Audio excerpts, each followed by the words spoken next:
I've had a few opportunities to attend the International Women's Convention of the Church of God in Christ. Anybody ever been? Yeah. You said, why was you there? None of your business. No, it was in Detroit. It was easy to go, all right? But I've been to countless local women's conventions too. And there is a tradition and a practice that they do at the conventions called the necrology. Now, I'll admit that the first time I experienced the necrology, it seemed a little morbid to me. In the necrology, they shout out the names of the women that passed away.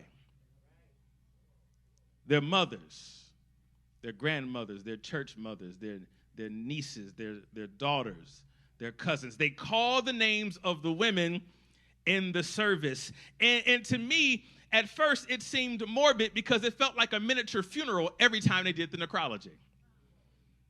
They'd play taps. They'd say the names. They'd sing When We All Get to Heaven. And then we'd pass out Kleenex. And it felt like a funeral all over again, but as I grow older, I see the value in the tradition. Because the necrology is a moment to honor and say the names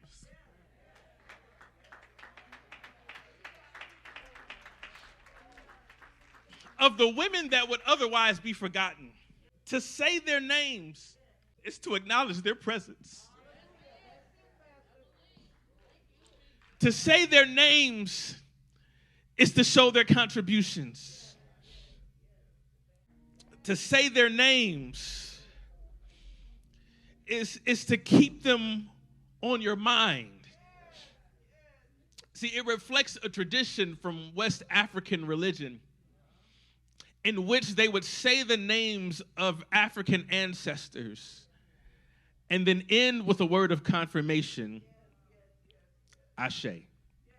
They would say, I call your name. They would say their name and then give the affirmation.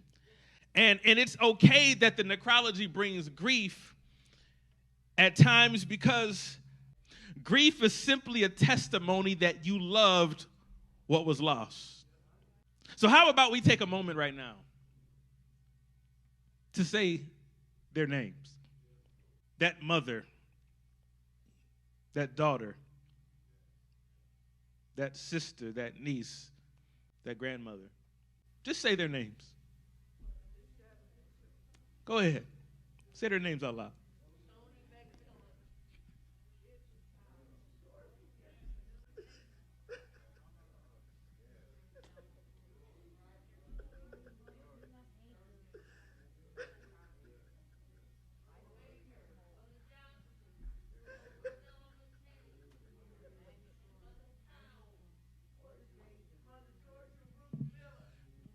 Say their names. Say their names.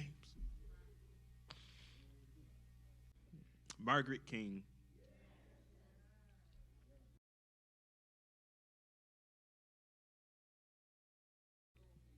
Kaylin King. Hazel Brooks. Evelyn Wells. Nettie Brown.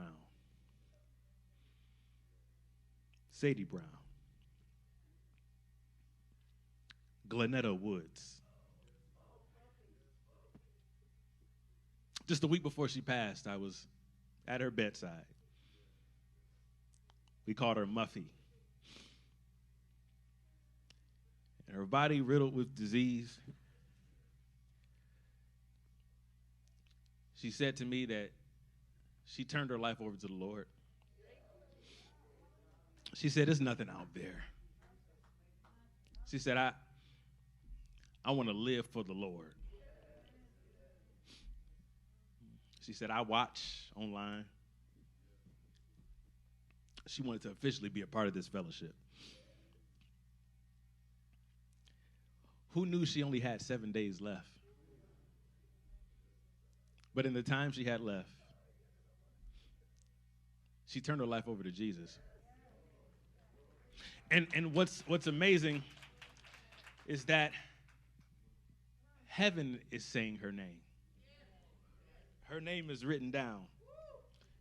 See, we remember their names, but God remembers their names as well. We ought to clap our hands and give God praise.